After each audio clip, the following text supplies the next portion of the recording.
In today's episode, we're unveiling the hidden secrets behind some of the world's greatest magic tricks. From David Copperfield vanishing the Statue of Liberty, to passing through the Great Wall of China and many more of his tricks, but that's not all. We'll also uncover the secrets of modern magic sensations like Penn and Teller, Shin Lim, and the incomparable David Blaine. Get ready for a full hour of magic reveals, where we'll unveil the hidden secrets that make these incredible illusions come to life. Without any further ado, let's get started. At number 12 we have David Copperfield's impossible passing through the Great Wall of China. Let's do a quick recap of what happened in the performance. In this illusion, David Copperfield ascends a staircase onto a platform with a backlight attached to one side near the top. A curtain drops from all three sides, and the backlight creates a shadow, seemingly indicating that David Copperfield is still inside a closed compartment. He then removes his white towel and appears to melt straight into the Great Wall of China. The curtains are swiftly removed, and David Copperfield has apparently vanished. Near one side of the wall, there is a person holding a heartbeat sensor to monitor David Copperfield's vital signs.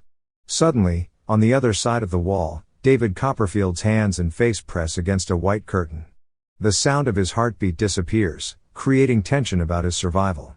They lower the curtains with the backlight once more, and David Copperfield's hands begin to emerge as if he is melting out of the wall. The curtain is removed, revealing that he is safe and sound, leaving everyone in awe of his incredible illusion. Well, how did he perform this trick? Let's figure this out together. I will give some hints, see if you can figure out this trick on your own before I get into the explanation. The first thing you'll notice is the back frame has a light source, which is at a very specific position. The light source is positioned at the very top of this frame instead of positioning it near the center right over here. In a moment, you'll discover why positioning this light source near the top was very crucial to sell the illusion of David Copperfield walking right into the Great Wall of China. The second thing you'll notice is when David Copperfield has melted into the Great Wall of China, and attempts to pass through the white cloth with his hands pushing against it, the assistants who are holding the cloth do not have one of their arms visible when David Copperfield apparently pushes against it. Well, if you haven't figured out how David Copperfield performed this famous magic trick of passing through the Great Wall of China, I will now explain in detail. In order to perform this trick, David Copperfield had to use a hidden assistant who was to remain hidden until the curtains were closed from all sides. This assistant had a body figure similar to David Copperfield and was wearing the exact same clothes.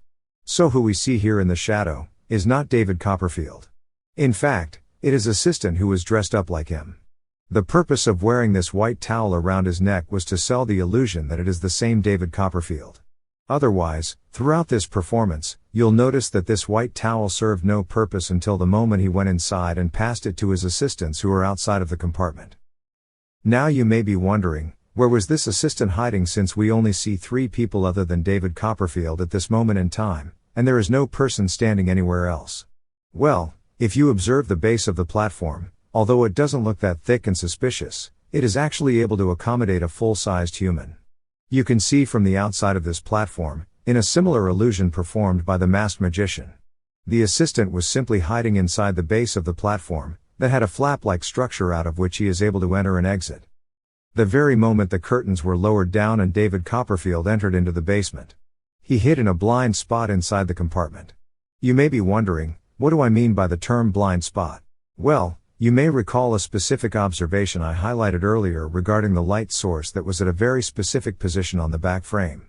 Notice that this light source, when turned on, projects a beam of light that only lights up a portion of the space between the two frames. The portion that you see on the left and the right side, which are not in the path of the light, are called blind spots. This is because the shadow of the individual when hiding in this particular blind spot will not be visible on the screen, if they hide on either the left or the right side of this light source. This explains why the light was positioned at the very top so that there is room underneath, and around the light.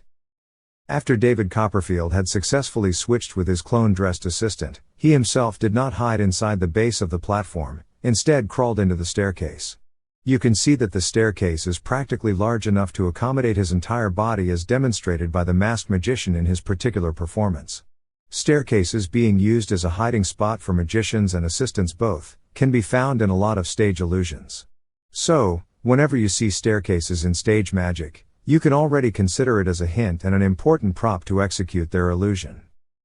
Now, After David Copperfield has successfully exited the platform with the help of the staircase and the 3 white-dressed assistants, the David Copperfield clone assistant attempted to perform the shadow vanish in the compartment, and the execution is pretty straightforward. All he had to do was gradually walk into the left blind spot, away from the path of light, and crouch down on the back left side of the compartment. From where he slowly lifted up the bottom lid and hid inside. After which the curtains were removed to reveal that David Copperfield has apparently vanished. You may be wondering, how did David Copperfield in such a short period of time walk around the Great Wall of China, and hide himself in the second staircase on the other side of the wall? Well, first of all, he didn't need to walk around the Great Wall. This is because the Great Wall of China actually has secret passageways through which people can walk through. He first exited the staircase, then quickly walked through the secret passageway, and he hid himself in the second staircase, which was rolled toward the second platform by the assistants, when the camera was moving above the Great Wall of China. And from this second staircase, he crawled into the base of this second platform. Now when the time came for him to apparently push through the Great Wall of China against the white cloth, it's pretty obvious that it was the assistants who were pushing against this cloth. As you can see in the exposed view. And from the top view. Right before the curtains were removed, David Copperfield exited from the base and hid in the blind spot on the right, and from there gradually moved his arms into the path of the light, to make the illusion as if he was melting out from the wall onto the platform, after which the curtains were removed to reveal he had successfully passed through the Great Wall of China. At number 11 we have The Shoe Wizard on America's Got Talent. Let's do a quick recap of what happened in the performance. The magician begins the performance by opening a black box and removes a black-colored shoe. He drops the shoe while holding onto the laces, and suddenly, it turns green. With a quick twist, the box also turns green. Then, he picks up another box, takes out a pair of green shoes, and turns one of them yellow with a wave. Afterwards, he throws the green shoe into the air, and it magically changes back to black, as does the yellow shoe. When he twirls around, 4 different colored shoes appear in his hand. Next, the magician takes a red shoe in a box, places the red shoe inside the box, and transforms it into a miniature version of itself. He takes the shoelace, and after a quick pull, it shrinks and ties itself onto the shoes. With another wave, he duplicates the red shoes in his hands. Suddenly, the shoelace from one shoe magically reaches out to the second shoe, connecting them together. The magician then takes a miniature shoe and transforms it into a large shoe with a wave of his left hand. Finally, he takes a brown-colored box and a red shoe, and with a quick flick, turns the box red. For the grand finale, he leaps in the air, and his white shoes instantly turn red mid-flight. Well, how did he perform this trick? Let's figure this out together. In the first trick, where he pulled out a black shoe, spun it in the air and turned it green, you'll notice a green-colored shade can already be spotted near the opening of the shoe. After that, we find a frame where the shoe appears to have a layer that is colored green, separated from the face of the shoe, indicating that the shoe is pre-prepared and a gimmick. Furthermore, as we proceed frame by frame, we spot that the same layer or flap-like structure is closing in on the other side of the shoe. To understand what happened here, we first need to understand how this shoe was prepared. When he pulled it out of the box initially, you can see the layer is closed onto the shoe. This is how it actually looks, such that one half of the shoe is black. It is layer that is black on the outside but green on the inside. This black-colored layer, when the shoe is spun in the air, it opens up like so and moves to the other side of the shoe where it settles on the opposite face, which is half black, to cover it up and make it look like the shoe has turned green. After that, he goes to a second box and pulls out 2 green-colored shoes. When he waves the first shoe on top of the second one and turns it yellow, we spot an odd green layer right behind the green-colored shoe, which seems like it is larger than the shoe and appears like a layer attached on the backside. This layer is in fact a green color that was moved off the second shoe to reveal the yellow layer underneath that particular shoe. This green layer that was removed was attached to the backside of the first shoe, is distinguishable from the shoe in the front. Another thing I would like to highlight is that this yellow shoe is not entirely yellow. It is in fact half yellow and half black.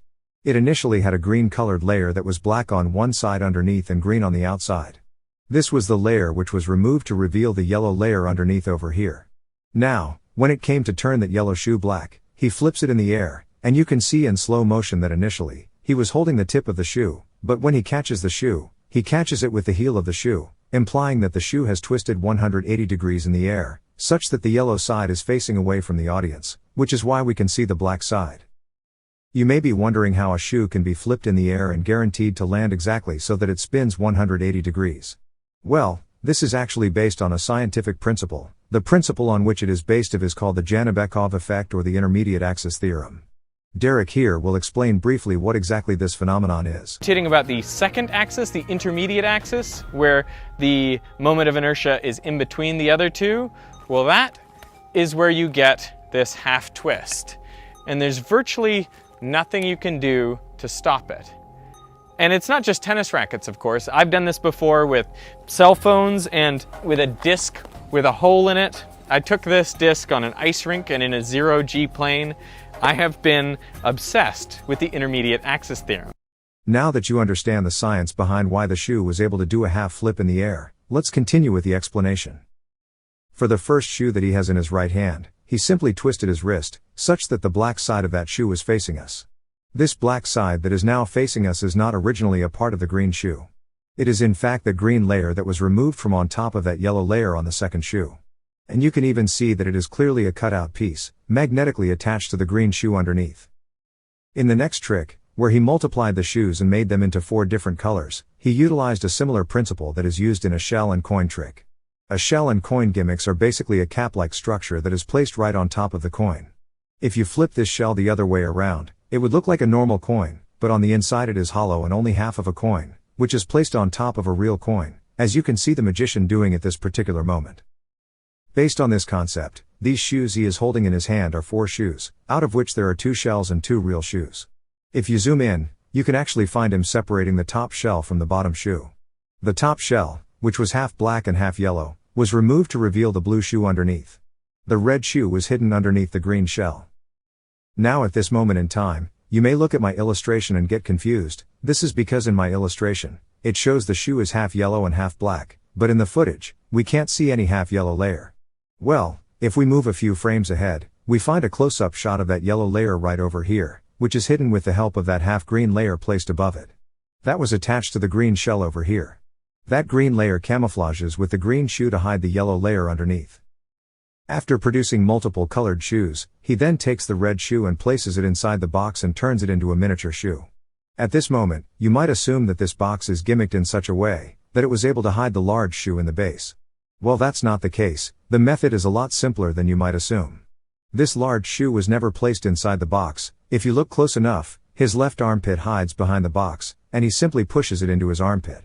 The box is used as a cover the entire time to hide the shoe held in his armpit. After holding it in his armpit, he closed the lid of the box very carefully, making sure not to expose the shoe. For a brief moment, when he closes the box halfway, we can actually catch a glimpse of the red shoe outside the box, hidden and held with his armpit. He then uses his right thumb to grab a hold of the shoe carefully behind the open lid. After revealing the miniature shoe that was inside the box the entire time, he placed the large shoe alongside with the box onto the floor and continued with the miniature shoe. When he reaches into the shoe to pull out that shoelace, you'll notice his left middle index and thumb reaching to grab something other than the thread and appears to palm it in the fingers of his left hand. After which he extends the shoelace, slowly shrinks it and making the illusion that it is tied onto the shoe. At this moment in time, you may have already figured out that the shoelace is still inside the mouth of the shoe from where it was initially pulled out. Therefore, we obviously know that it being tied onto the shoe is just an illusion, and the shoelace is not actually tied on. What you actually saw over here is just a cardboard cutout which is magnetic and has the design of shoelaces being tied. This rectangular cardboard was held in his left-hand fingers, which is simply attached at this moment when he waved his hand above the shoe. If you look close enough, you can actually spot that this cardboard gimmick is slightly extruded out of the shoe. To multiply the miniature shoe, he used the same shell and coin concept, so underneath this shoe was another shoe. Which is why after the camera cut, the second shoe can be seen in his right hand. Notice how before the camera cut, he was holding the shoe in his right hand. He simply pulled out the miniature shoe from underneath the shell, held it in his right hand, and you can see the black base of this shoe at this particular moment. He pressed it against the miniature shoe shell and made the illusion that it had appeared out of it.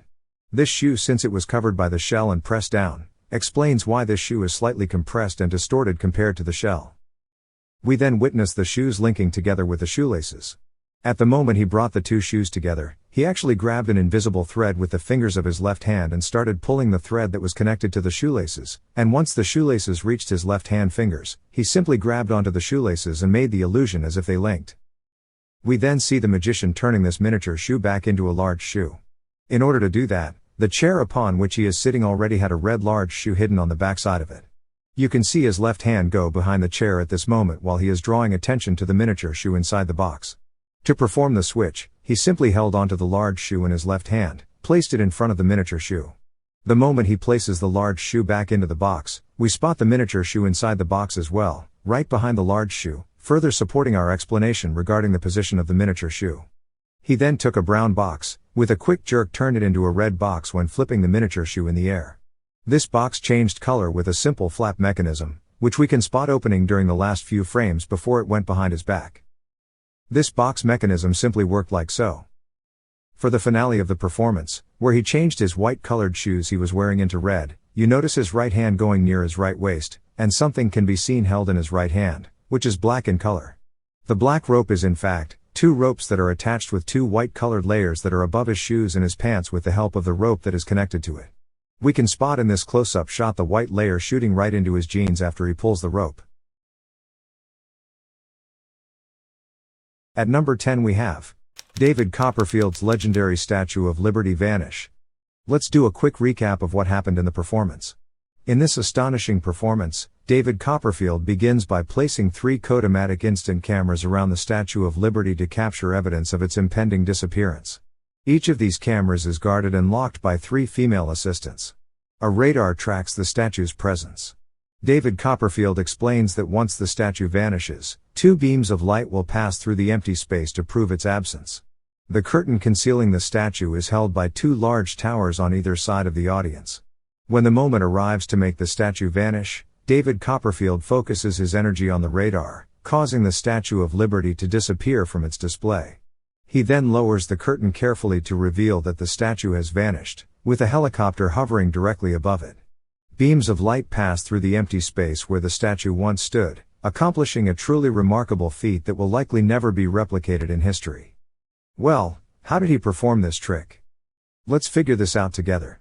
We will analyze this performance, and as I go through each observation you will be given hints, so you can gradually figure out the method that David Copperfield used to vanish the Statue of Liberty before I even get into the explanation section. The first and most obvious thing we observe regarding this trick is that this statue vanishing act was done at night. This begs the most obvious question: why did David Copperfield not perform this incredible act during the day? If he had performed this act during the day, he would not need any unnecessary proofs that he used during the night time as evidence that the statue had vanished. The 3 proofs that David Copperfield used started with the beam of light that was passed through the area where the statue once existed. The second proof involved using radar. This radar wouldn't even be required during the daytime because if the statue had vanished, everyone could see right after the curtain was removed whether the statue had really vanished or not. And finally, the third proof of using the photographs he took from 3 different camera angles as evidence that the Statue of Liberty vanished, wouldn't even be required either, similar to the radar, since everyone would be able to see during the daytime whether the statue existed at its original position or not. Furthermore, this observation regarding David Copperfield performing this illusion in complete darkness makes it obvious that the only way the statue can be visible to the viewers at that location, and for us watching this video at home, was if the statue was lit up using the 2 lighting setups. The first lighting setup was embedded within the Statue of Liberty, for example in its crown and the flame it was holding. The second lighting setup is the circular lights surrounding the base of the statue, shining at it from the bottom to light it up. If these lights were turned off since it is already pitch black, the statue would literally vanish and wouldn't even need a curtain to hide its vanishing. This Statue of Liberty's location is very significant, and you'll quickly realize it just by observing this photo alone. You can see all the bright lights of the city are extremely far away, and this statue is isolated from all the city lights. So the only way for this Statue of Liberty to be visible was with the 2 lighting setups that we had just mentioned. In this photo, the viewers of this act were positioned at this particular location, judging by the footage that was filmed from the spectator's point of view, since the statue's face is visible, and the best seating position for the statue's face to be visible from the front is at this particular location. There is still one question that needs to be answered: which is that even though we know by simply shutting off the lights around the statue would cause it to completely vanish in the darkness. David Copperfield shined beams of light right through the location where the statue once existed, and the ring of light around the base of the statue are still visible after the statue vanished. Another thing we notice is regarding the stands holding up the curtains. There are bright lights attached to both of these stands, and instead of directing these lights towards the statue, to illuminate the statue as much as possible, David Copperfield had positioned those lights right in the face of the audience who were watching this illusion. This really makes us question the purpose of these bright lights directed at the audience's face. The use of the curtain was another questionable layer added to this illusion. David Copperfield was performing this illusion at night. If you take a moment to think about it, wasn't performing the illusion at night already an advantage for David Copperfield to make this Statue of Liberty vanish? Why did he have to use the curtains to add another layer of unnecessary showmanship to vanish the statue? I mean, it would make sense if he used the curtain during the daytime, and then removed the curtain to show that the statue had vanished. But instead, he is taking advantage of a lot more than we expect, performing this illusion at night and performing it behind a curtain. This means something regarding the lighting of the statue was manipulated, which David Copperfield didn't want us to see. And the final point that I would like to add, which will be debunked later on in the explanation, of a popular theory regarding the music that David Copperfield used. David Copperfield is known best for using music during his acts to enhance the experience that he delivers to the audience with his incredible illusions. It is claimed that the music was amplified and was taken advantage of to assist in the illusion. Keep in mind this entire explanation is going to be solved using Occam's razor. Occam's razor is a principle in problem solving in science that suggests choosing the simplest explanation when faced with multiple hypotheses. At this point, you might have started to put the puzzle pieces together and have figured out most of the methodology that David Copperfield used to apparently vanish the Statue of Liberty. Let's start by elaborating why the lights were being shined onto the viewers' faces, so that the statue was not visible and looked like it vanished. We need to get into the depth of the science behind why the lights were shined onto the spectators' faces. Let's start by briefly going over how light enters our eyeballs. When light is shined onto our cornea, it passes through it and enters our pupil, which is dilated or constricted with the help of the surrounding muscles in the iris. When bright light or light with high intensity is shined into our eyeballs, the iris shrinks and constricts the pupil to minimize the light entering our eyeball. This is so that it can protect the sensitive cone cells from being overstimulated in bright light. Now you may be wondering what exactly are cone cells. Well, our retina contains two unique cells to read light. The first are called rod cells, and the second are called cone cells. Rod cells are highly sensitive to light and function in night vision. They are capable of distinguishing between how bright or how dull the light is, but they are not capable of detecting different colors. Whereas cone cells are capable of detecting a wide spectrum of light photons and are responsible for our color vision. Now that you understand how our eyes function and how rod and cone cells register the light entering through the pupil, we now need to address a concept, before we get into why shining the lights onto the spectator's eyes helped play a major role in creating the illusion of the statue vanished. Have you ever thought about why we can't see stars in the night sky in the city, whereas when it comes to rural areas where there isn't a lot of light pollution, we can see tons of stars in the sky? The reason is because of light pollution, keeping the concept of how our eyes work. Today more than 80% of the world, more than 99% of the US and Europe live under light-polluted skies. A third of humans on Earth can never see the Milky Way. Places like Singapore are so polluted by light, that people's eyes never fully adjust to the dark. The reason for all this is our scotopic vision. Scotopic vision is the type of vision we use in very low light levels. Whereas our normal bright light photopic vision is produced by three types of color-sensitive cone cells, dark scotopic vision is produced by the eyes of rod cells, which are great at sensing something's brightness, but can't discriminate with different colors. Now that you understand how light pollution affects our vision, and restricts the ability of our rod cells to see stars in the sky, you may have now understood easily why the lights are being shined onto these spectators' faces who are sitting right in front. Our rod cells require our pupil to dilate so that it allows more light to enter. Rod cells are responsible for low light and peripheral vision, but when bright light is shined into the eyeball at night, the eyeball cannot naturally adapt to its night vision. This is because the iris shrinks, and reduces the light entering into the eyeball. When the iris shrinks, it disrupts the ability for the rod cells to function more effectively and enhance our ability to see in the dark, which is why those lights, In simpler words, blinded the viewers of what was behind the lights. Since the statue's lights were already off, even very dim light reflecting of the statue light pollution of the city from very far away, would still not assist in helping make it visible for those viewers, as the bright lights left no room to see what's behind. You still may have one question in mind, which is although it makes sense that our eyes cannot see behind the bright lights shown directly on it in our face, how come the camera that was filming this performance did not pick up on the statue in this pitch black night? The reason the statue isn't visible in the video is because of the same reason stars are often not visible in pictures and videos, which is due to the limitations of the equipment. Here are some key reasons. Exposure settings. When taking pictures or shooting videos, the camera needs to adjust its exposure settings to capture enough light to create a properly exposed image. Stars are relatively dim compared to other objects in the night sky, so in order to capture them, you would need a long exposure time. However, this would overexpose the rest of the scene, making it too bright. Aperture size. The size of the camera's aperture can also affect whether stars are visible. A larger aperture allows more light to enter the camera, which can help capture stars. Sensor sensitivity. Increasing the camera's sensitivity can make stars more visible, but it can also introduce digital noise and reduce image quality.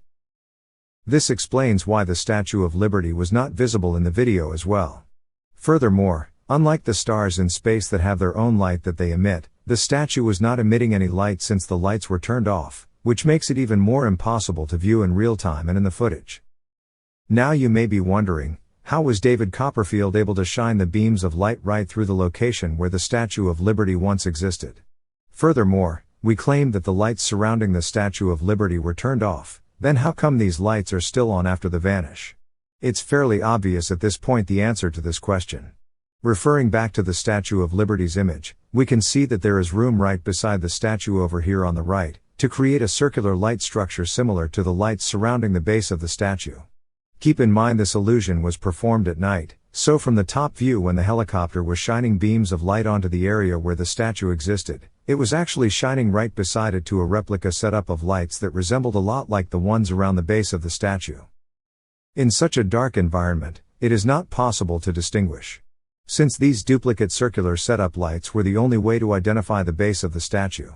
Therefore, David Copperfield cleverly replicated it since the lights were the only way to view this statue from the sky. What happened behind the curtain was, the lights embedded in the statue and the base of the statue were switched off completely, and the replica lights were turned on so that the viewers cannot see that the lights were turned off and on for a small interval of time. And finally, let's debunk a popular explanation regarding the loud music. There are many theories online claiming that the platform upon which these spectators were sitting was able to rotate, such that upon rotation of the platform, the statue moved from its original position with respect to the viewers on the platform, to hide the statue behind one of those large structures holding up the curtain. For example, the platform would have to rotate in the clockwise direction so that this statue hides behind the left structure holding the curtain. And the vibrations of the moving platform was hidden using the loud music. If you were to think about it, not only is this highly impractical, being able to create a rotating surface would need a massive amount of torque to rotate such a heavy platform, because not only are you moving around a more than a dozen people on it, but you also have to move these structures holding up the curtain as well. This is because, if the platform was only moving and the structures were stationary, the viewers would immediately notice that their platform is twisting. So that's not the case.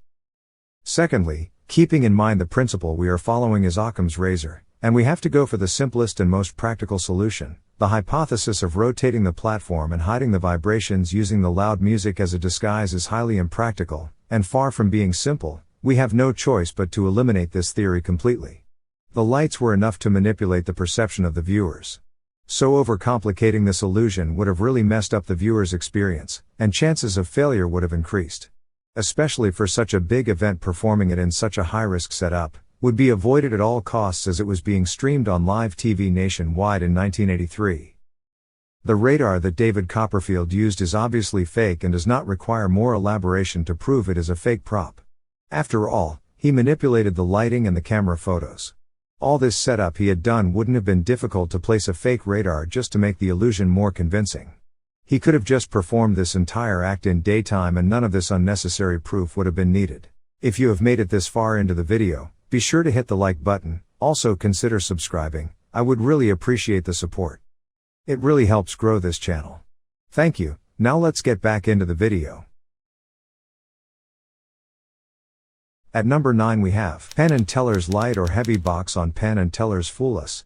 Let's do a quick recap of what happened in the performance. In this trick, Penn starts the performance by having his assistant bring a cardboard box onto the stage using a rolling platform. He invites 2 random spectators to join his act and asks them to pick up the box just as he does, following his command. He also instructs them to raise it to a specific height, which he indicates with his hands above the box.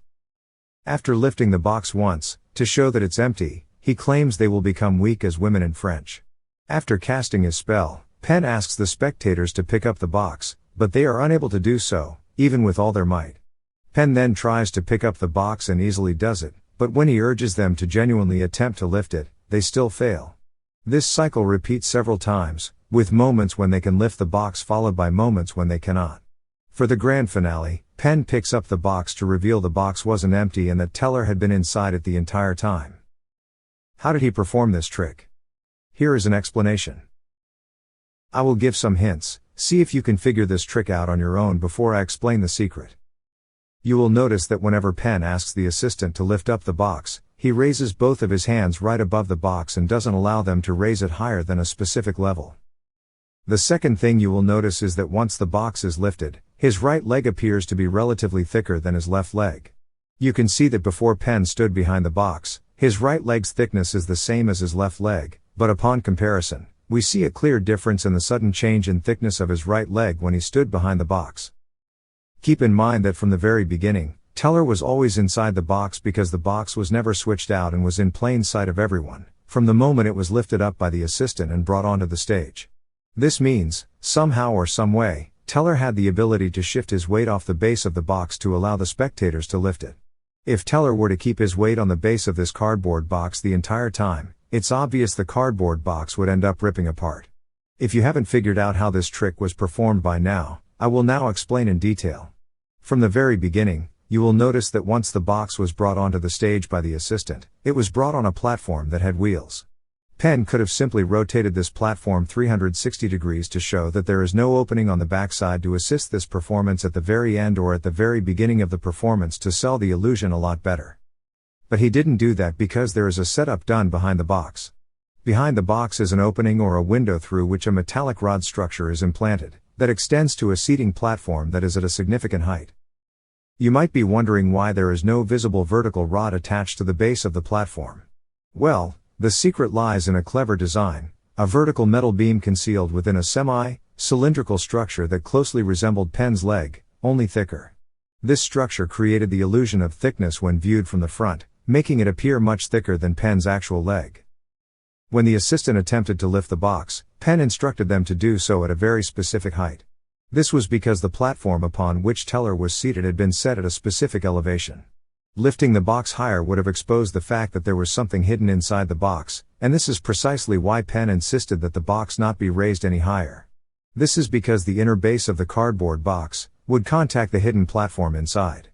When Penn jokingly commented that the spectators are weak as women, Teller was signaled indirectly to place his feet on the base of the box and slightly stood up. By doing so, he shifted his entire weight onto the cardboard box's base, making it exceptionally difficult for the spectators to lift it. In the grand finale, you witnessed Penn lifting the box, and Teller popping out from within. It's important to note that neither Penn nor the cardboard box was strong enough to hold a person when lifted, which is a clear indication that Teller was in fact seated on a hidden platform inside the cardboard box with his legs bent. I have a special offer for my regular viewers who have subscribed to my channel and won't want to miss out on this unique opportunity. YouTube memberships are now open. For only $14.99, you will be getting access to 3 new and exclusive magic reveal videos from your favorite show Penn and Teller's Fool Us regularly every single month. The first 3 member-only videos are uploaded and waiting to be discovered by you. Join today and don't miss out. Let's get back to the video. At number 8 we have David Copperfield's disappearing into fan teleportation illusion. Let's do a quick recap of what happened in the performance.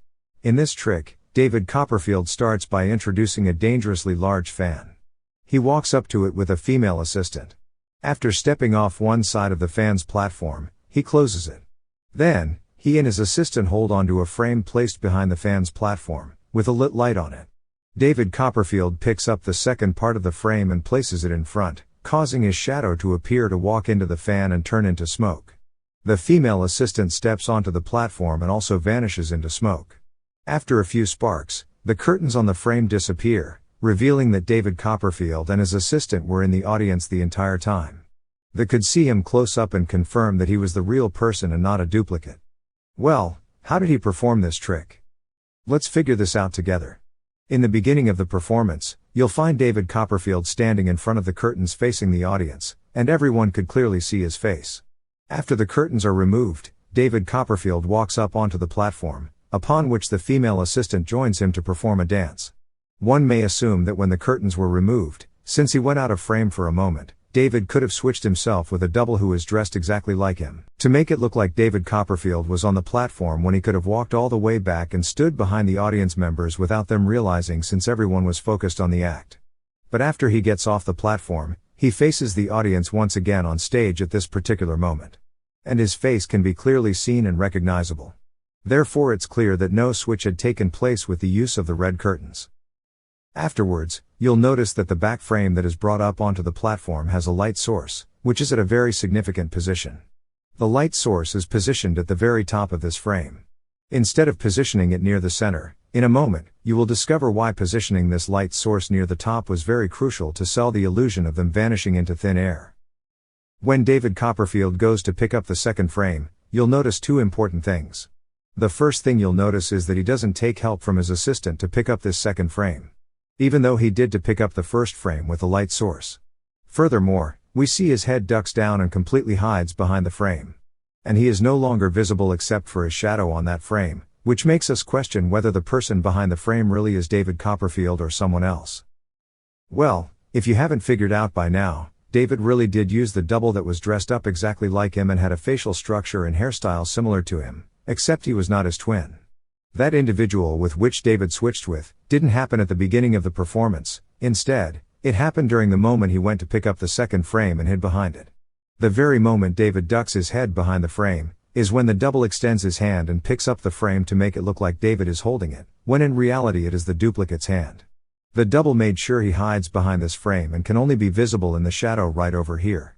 So, this duplicate's face is never exposed since the audience is sitting very close to the stage and would have easily recognized that it was not David holding the second frame.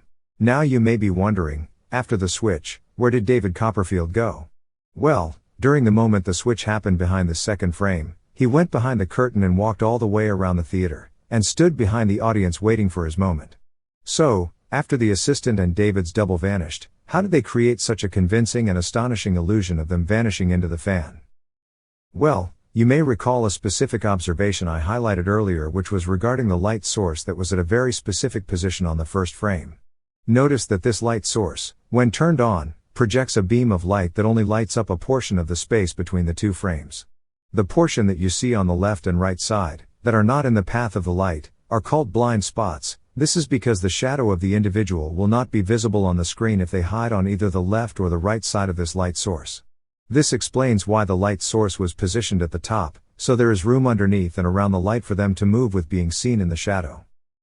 When David's double vanishes into the fan, they use this same blind spot principle by simply walking to the left side slowly. And as you can see in this exposed footage, the performer simply walks straight into the blind spot and is no longer visible in the shadow, creating a very convincing illusion that the magician had vanished into thin air. The same technique was utilized by David Copperfield's assistant as well. Right after the vanish, sparks appear and the curtains of the frames are raised, but no one can be seen on the platform. At this point you may be wondering, where did David Copperfield's double and the assistant hide after they escaped into the blind spot? Well, this platform upon which this illusion was performed isn't ordinary. To give you an example of how thick this platform is, you can see from the side view here that the flap upon which David Copperfield and his assistant was originally standing on, is extremely thin, relative to the platform upon which the vanish occurred on the right side. That significant thickness in the base of this platform implies a very obvious explanation, which is that the double alongside with the female assistant, hid in the base of this platform. The platform, as you can see from the top view, had an opening that looked something like this and was raised up manually by the assistant and the double as a sort of lid, and closed the moment the curtains were removed.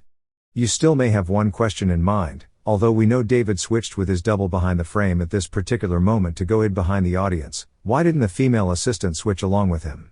Well, if you think about it for a moment, David Copperfield is the only recognizable figure who is performing in this entire act. The female assistant is not recognizable to the point that we don't even know her name. She is just a random assistant, and therefore, when David appears with an assistant in the audience, no one would be able to tell the difference, since they will all be focused on David Copperfield, who is the main center of attention in this performance. At number 7 we have David Blaine's impossible hanger ring linking illusion. Let's do a quick recap of what happened in the performance. At the beginning of his trick, David Blaine requested a ring from different groups of celebrities in different clips. Thereafter, he swallows the ring, opens his mouth wide, and raises his tongue to show his spectators that he isn't hiding it in his mouth. Following that, he requested a wire hanger and told a spectator to straighten it up, then he dipped it down his throat. Once the hanger is deep down in his throat, the magician asks one of his spectators to pull it out of his throat. Amazingly, after a spectator pulls the hanger out of David's throat, the ring appears hooked onto the straightened hanger. Well, how did he perform this trick? Let's figure this out together. Before we explain how David executed his trick, first, we will debunk a popular theory. Most people believe that the ring the illusionist swallows wasn't hidden in his palm in the first place. They believe that since he cups his palm and brings it closer to his mouth, he could have possibly thrown the ring into his undershirt below his neck. In addition to the common knowledge of viewers, David secretly took the ring out of his shirt when his spectators were looking for the hanger he requested. Because the ring could have dropped from his shirt and down into his pants. Then when the time comes to place it on the wire hanger, he inserts the ring into the hanger through a slit close to its hook. However, in reality, both of the aforementioned theories of how the magician executes his trick are wrong. If you have made it this far into the video, be sure to hit the like button, also consider subscribing, I would really appreciate the support. It really helps grow this channel. Thank you. Now let's get back into the video. In terms of making the ring disappear, from the first camera angle, David does make it appear like he throws the ring into his undershirt. The reason most viewers believe this theory is because David leans his body backward in one of the clips and his neck area is covered. So we can't tell if the ring went into his mouth or in his undershirt. However, in another clip, his body doesn't lean backward when he closes his palms and blows air into it. Also, there is a significant gap between his closed palms and neck, so he couldn't throw the ring into his undershirt without being noticed. From our observation, his mouth made contact directly with his closed palms, and after that, he opened his closed palms to show that the ring had disappeared. Hence, David's mouth is the only place the ring could have gone. According to the theory of several viewers as mentioned above, they said the hanger used for the trick is a gimmick. In the sense that it has a slit close to its hook and the illusionist slid the ring through it. However, in reality, we can see that the hanger was handed to a spectator and stretched by the spectator. So if there was any sort of cut on the hanger, the spectator would have spotted it because the hanger would have disassembled. Also, we observed that there was no slit in the area close to the hanger's hoop in the clip the magician made with Johnny Depp. Based on our observation, even though it seems there's a slit on the curled hanger due to the dark background and the lighting, there's no slit on it. Now, we will explain how he actually performed this amazing illusion. Firstly, we noticed that the magician couldn't have tossed the ring into his shirt because we had a clear view of his undershirt. There is no gap between his body and undershirt, which means he couldn't have thrown the ring into his undershirt. If he had done that, the ring would have bounced off his neck and dropped to the ground, blowing his trick. The most simple and logical explanation is that David did throw the ring into his mouth. Although he made it seem like he swallowed the ring, in reality, he didn't swallow it. Instead, he performed this trick like most popular magicians would perform an object swallowing trick. The illusionist hid the ring in the base of his mouth, between the gum of his lower jaw and his lower cheek. Additionally, after he throws the ring into his mouth, we observe a slight bump on the lower part of his right cheek. The reason the bump appears is that he is pushing the ring with his tongue to the lower part of his jaw. In terms of the hangers, we noticed a questionable moment. The spectators are celebrities and are privileged to have quality hangers in their closets. Not only did all of the celebrities have cheap wire hangers in their closet, but all of them had the exact same ones. As it turns out, David Blaine's assistants placed the wire hangers in the celebrities' wardrobes, moments before the magician requested a hanger. Unlike everyday people, celebrities wouldn't notice little things like wire hangers planted in their wardrobes. The wire hangers were planted in the celebrities' wardrobes for two reasons. Firstly, they were planted because the illusionist needed them to perform his hanger swallowing trick. These hangers are stretchable, which makes it possible to use them to perform the trick. Secondly, the hangers are not gimmicked, but they are slightly manipulated. They are manipulated in the sense that the wire wrapped around the base of the hook of each hanger is very slightly loosened. When the magician asked the spectators to fetch him a wire hanger, he removed the ring from the base of his mouth and palmed it in his hand. After he received the hanger, he made it seem like he was stretching it, but in reality, he was twisting the wire close to the hook. Then he hooked the ring onto the hanger through the loosened end of the wire, just like a key would be hooked to a key ring. Once the ring is hooked to the hanger, David twists up the loosened wire of the hanger and hides the ring in his palm while he holds the end of the hanger. While the hooked ring was hidden in his hand, we noticed that an object was hidden in his hand, which explains why he curled his fingers. After successfully hiding the ring, he puts the hanger in his mouth and dips it into his throat. Then he releases the ring when his hand gets close to his mouth and grabs it with his lips. Also, we noticed that the illusionist covers his mouth with his hand to prevent the spectators from noticing him holding the ring with his lips. Thereafter, he asks a spectator to pull out the hanger from his throat. While the hanger is being pulled, the illusionist holds the hooked ring between his lower lip and teeth. Then he lets it go before the tip of the hanger is pulled out of his mouth. At number 6 we have David Copperfield's floating boy trick. Let's do a quick recap of what happened in the performance. In this trick, David Copperfield walks up to a young child who is meditating on a bench. After hypnotizing him, he places his right hand behind the boy's head, and he immediately starts levitating. David gradually levitates him and places him onto a second bench, clearly showing his hands with nothing inside them to assist the levitation. Well, how did he perform this trick?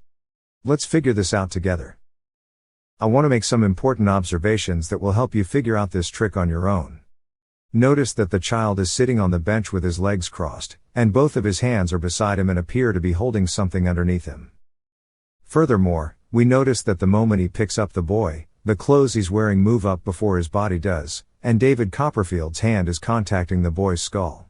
To perform this levitation, it would have been a lot more convincing if he had done it without any form of contact with the boy. When he starts levitating, you can notice him rocking back and forth right about the point of contact between his head and David's right hand. If we pay attention to David Copperfield's clothing, we will notice that his clothes are abnormally large on him, and his right hand appears to be hooking onto something behind the boy before he starts levitating. Upon letting the child land on the next bench, he does a weird gesture with his right hand behind his head before he shows his hand cleanly. The explanation for this trick, as you may have figured out by now, relies on the hidden props inside both the boy's clothing and David's jacket. The boy is, in fact, holding onto a platform that is connected to a vertical metallic plate. He is seating on a metallic rectangular base which he is holding onto with his hands, and attached to the base at a right angle is a vertical plate that has a ring welded to the top. This is so that the hook inside the sleeve, in David Copperfield's jacket, can attach to the ring behind the boy's head and lift his internal hidden frame inside his clothing. This further explains why David had to lower his hand behind the boy's collar to carefully hook onto the frame, and he had to use his left hand to initially assist in picking up the boy. Once the boy was picked up to a certain height, David Copperfield had to lean back slightly to balance the weight of the boy, as it was attached with the frame single-handedly. When it came to letting go of him, he simply unhooked himself from the ring behind his head structure and made a gesture with his hand behind the boy's head that he was holding on to nothing. Shin Lim fools the show hosts. Let's do a quick recap of what happened in the performance. Shin Lim starts of the performance by presenting the female host with a deck of cards and asks her to confirm that all the cards are different. He spreads the cards slowly on the table and instructs her to choose any card. Shin Lim inquires if she wants to change her choice, and she does, picking a different card. Shin Lim takes that card and instructs her to look at it. She then places the card in the center of the deck, squares it up, and splits the deck into 2 packets. He asks her to select one, and then both of them shuffle their packets. Shin Lim asks whether she wants to keep her packet or switch to his, and she decides to take his. He then requests her to deal the cards one by one on the table and stop at any point. After she stops, Shin Lim adds an element of randomness by asking her to choose between the card in her hand or the one on the table. She opts for the card in her hand, and upon flipping it over, it's revealed to be the 10 of hearts.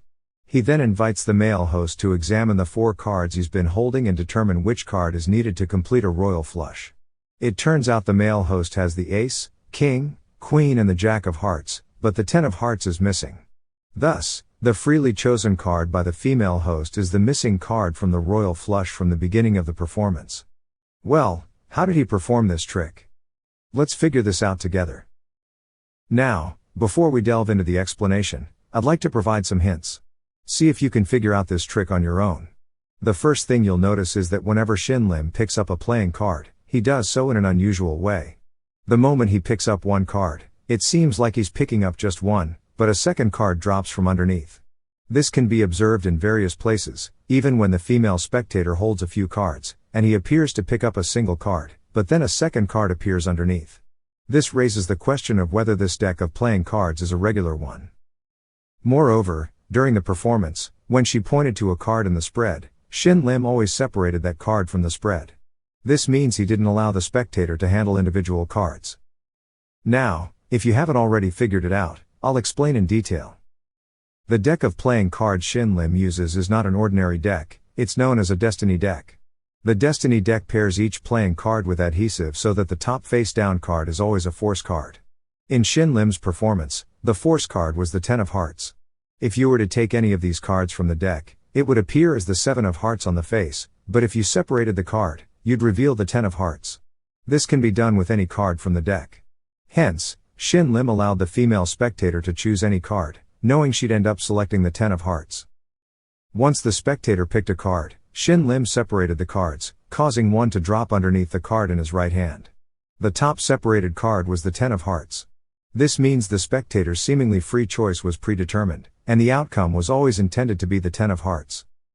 As the performance continued and the packets were split apart and shuffled, the cards didn't separate accidentally because of the adhesive. They could only be separated intentionally. That's why Shin Lim instructed the spectator to cut the cards, rather than faro shuffling, which could risk separating the adhesive. Therefore, when the spectator finished mixing the cards, the top card of the packet was always what Shin Lim desired. Once the female spectator chose the packet she held, Shin Lim quickly squared up the deck on the table and took the card from her hand to conceal the separated card. Therefore, when he asked the male spectator to flip over the cards to reveal the card needed for the royal flush, he noticed that the 10 of hearts was missing. These 4 playing cards were given to the spectator before the performance began and were on the table in front of him, eliminating the need to force the selection, as they were already placed as a sort of prediction. At number 3 we have Marcel's Nightmare Illusion. Let's do a quick recap of what happened in the performance. The magician begins by laying on a bed, sets an alarm, covers himself up with a blanket, and falls asleep. Suddenly, he disappears and a woman in a scary black costume appears in his bed. Some other weirdly dressed performers join the woman on stage with a platform.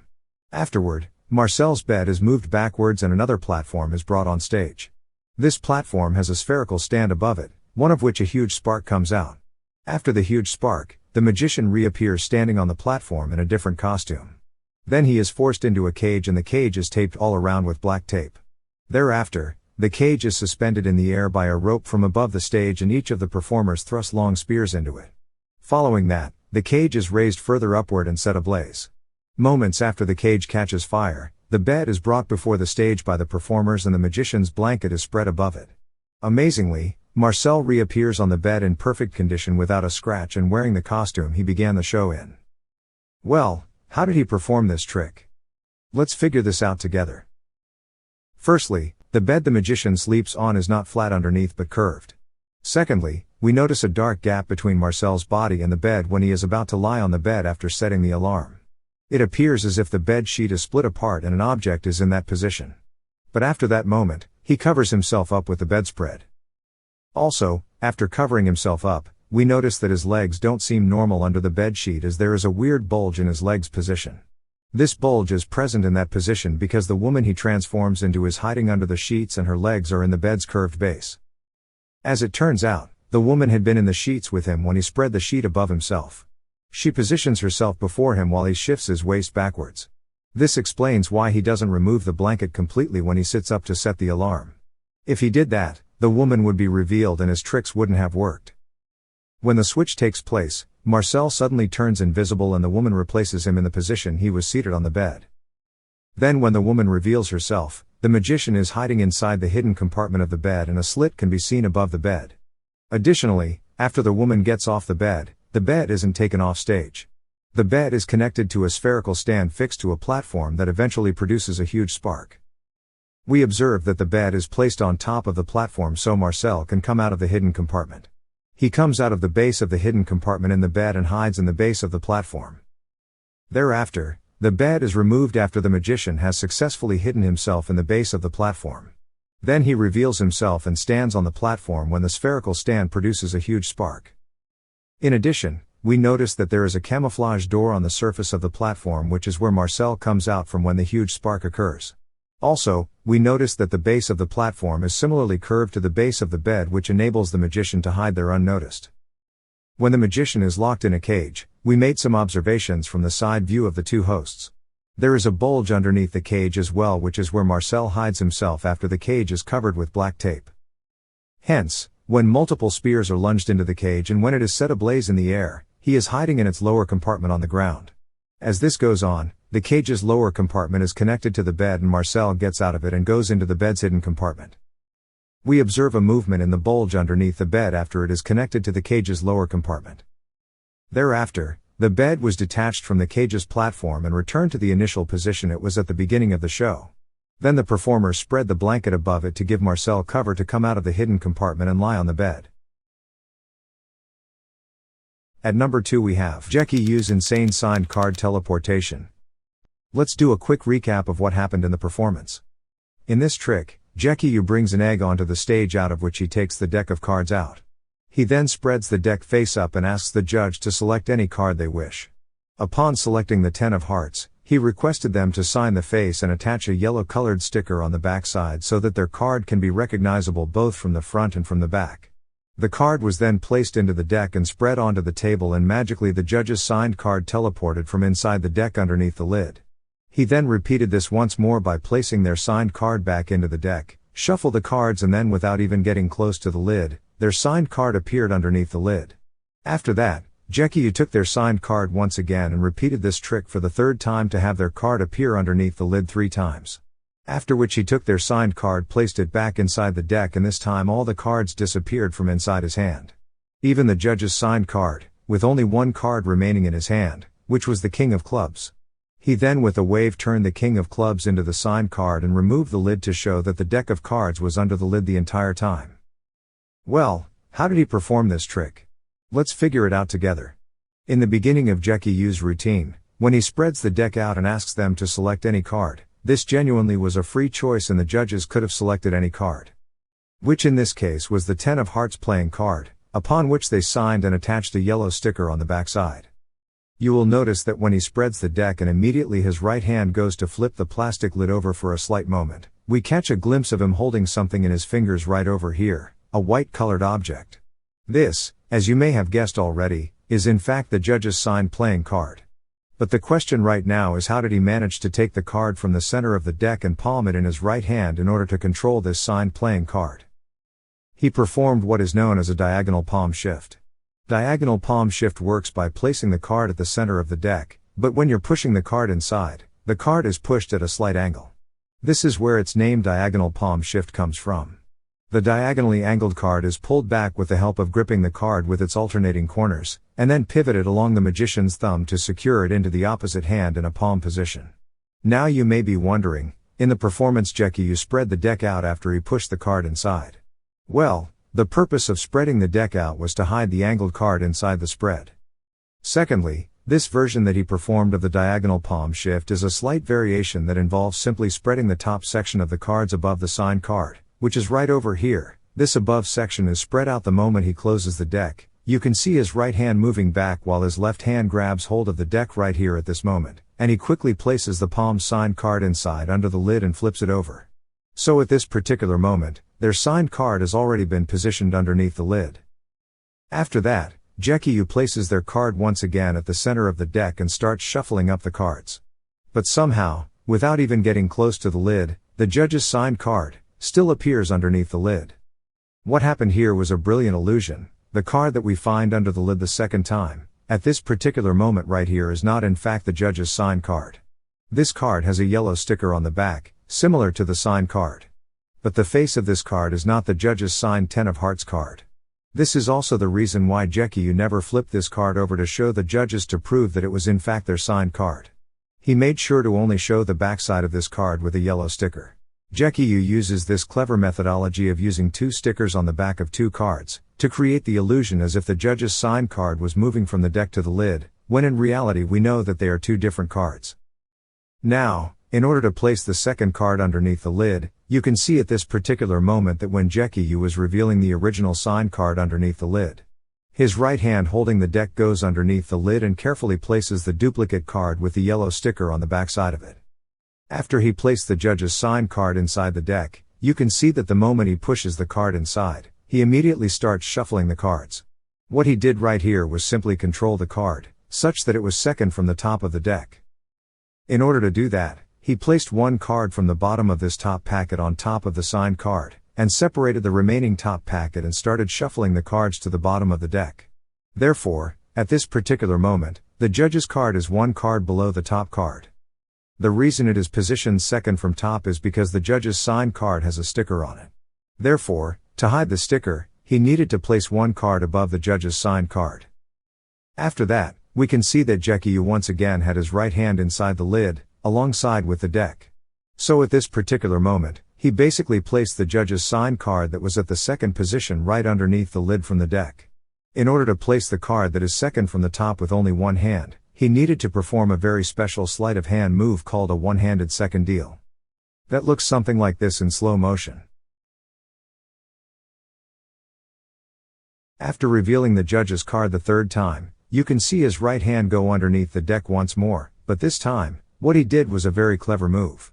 He threw the entire deck underneath the lid, except for 1 single playing card, which was the King of Clubs, and you can see how he insecurely held the single King of Clubs playing card against his chest, in order to hide that he wasn't holding an entire deck in his right hand. He then placed the judge's signed card right behind the King of Clubs card. In order to hide the sticker on the backside of the judge's signed card, he used his left thumb, which you can see him covering right here at this particular moment. At this particular moment he is holding 2 cards, that the top card is the King of Clubs and the bottom card is a judge's signed card. And then he appears to magically turn the King of Clubs playing card into the judge's signed card. In order to do that, he performed a Bertram change. A Bertram change works by pulling the top card with your fingers into a Tenkai palm position, and then placing the Tenkai palmed card right above the bottom card, which you can see happening right over here, until the square up together. And once you remove the hand, it appears as if the card is completely changed. So at this particular moment in his left hand he had Tenkai palmed the judge's signed card, which he then placed above the King of Clubs. Notice he doesn't show the backside of this card because the sticker will not be visible since the King of Clubs is covering it from the backside, and he immediately placed the card inside his pocket, and that's where he ended his routine. At number 1 we have Colin Cloud's impossible psychic prediction on America's Got Talent. Let's do a quick recap of what happened in the performance. The magician Colin Cloud begins the performance by claiming that he commented on America's Got Talent's Twitter with a question, asking everyone to reply with any random celebrity, city, and object. He then printed out thousands of tweets that were submitted and handed them out to everyone in the audience. He asked them to verify that the tweets on their pieces of cardboard were all different. He emphasized the astronomical odds of predicting the exact celebrity, city, and object, stating that it was 1 in 43 quadrillion. He had this number written on a board to illustrate how impossible it was. After ensuring that no one had the same tweet on their pamphlets, he requested the judges Howie and Simon to quickly collect Twitter printouts within 20 seconds. After collecting the random pamphlets, they were handed to Mel B, who selected one and gave it to the magician. Colin asked Heidi to stop him anywhere as he moved his hand over the pamphlet. When she called out stop, he asked her to read the tweet on the pamphlet, which turned out to be Ellen, Rome, and cheese. Colin then asked everyone to confirm that they did not have this specific tweet on their pieces of cardboard. He then claimed that he had predicted it all along. However, the judges weren't convinced by his claim, so they requested evidence. Colin provided multiple clips showing how he had hinted at what they would pick, including a behind-the-scenes moment with Howie and a coffee shop scene where the same prediction appeared. For the performance's finale, Colin revealed that the numbers on the board spelled out the prediction: cheese, Rome, and Ellen. Well, how did he perform this trick? Let's figure this out together. Although this prediction looks impossible, but the methodology to execute this trick is extremely easy. You only need to take note of one thing, which was the moment Colin Cloud had the judge, Heidi Klum, read the 3 words on the card selected by Mel B. Notice that, once Mel B handed over the card to him, his right hand can be seen hidden on his right side, and immediately for a moment, we see him holding something at this particular moment, which he places right on top of the card. Furthermore, the producers of the show never showed the face of the card as Colin Cloud was circling his hand around the card and had the judge stop anywhere. Because if they did show that particular camera angle, it would have exposed the method that Colin Cloud was using. And when the time comes for Heidi to read off that tweet, she tries to get a better look by handling the card herself, but he stops her by maintaining a strong grip on the card, not allowing her to freely hold onto it. If you haven't figured out by now, I will now explain the method, which is extremely straightforward. Colin Cloud was actually holding onto a rectangular cardboard cutout upon which was printed the tweet that says Ellen Rome cheese. And that cutout was moved with the help of his right hand around the card and positioned right at this specific location on the card. This means that Heidi didn't even have a free choice to call out stop anywhere, because at the end of it, the resulting position will always be where Colin Cloud wants the tweet to appear on the card. The purpose of positioning the tweet at this particular location is very significant. This is because later on, when he shows the card to the camera with the tweet printed on it that says Ellen Rome cheese, we do not see any sort of misalignment or suspicious cardboard cutout. This is because the card we see on the camera has been switched out with the original card that was randomly selected by Mel B, alongside the rectangular cardboard cutout with the Ellen Rome cheese tweet. The switch happened during a camera cut, which you can observe happening at the moment after Heidi sits down. Colin Cloud goes out of frame, and he asks them to look through the other tweet cards, and find one that says Ellen Rome cheese. The audience members were also requested to look through their cards for this particular tweet. And during this misdirection, while everyone was focused on their cards, he performed the switch in plain sight without any issue. The last prediction that Colin Cloud did on the board, where he turned the numbers into the exact prediction words Ellen Rome cheese. It is a pretty easy trick to solve. We already know the selection of this particular tweet was forced on the judge, and it was never the judge's free choice. Therefore, he already knew all the predicted words beforehand. That's all for today. Thanks for watching, and as always, have a great day.